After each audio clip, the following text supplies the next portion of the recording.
nisy ataloha. Yeah, no ny antso ayanao mba ho mpanompoko.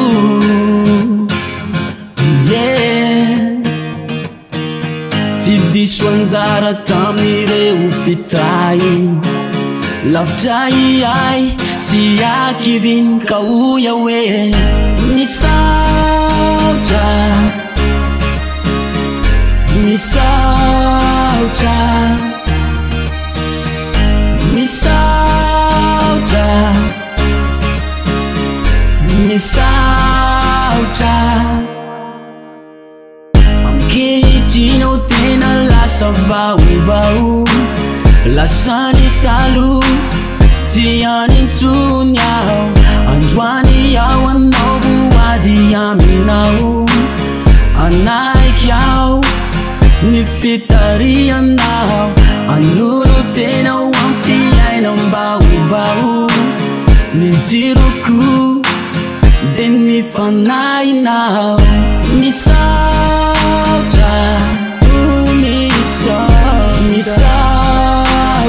misaotra nao aho. Misaotra, misaotra. Didinao no ato ampoko,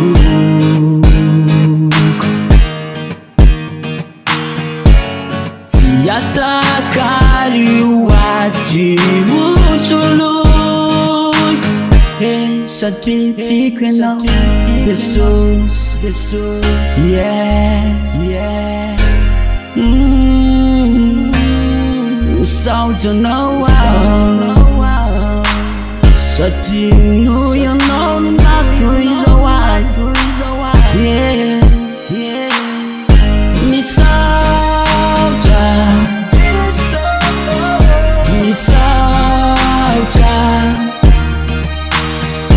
misaotra, misaotra, misaotra, misaotra,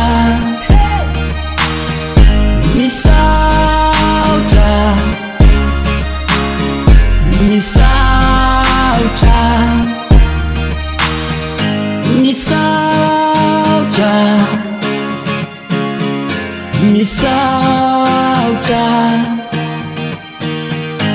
misaotra, misaotra, misaotra.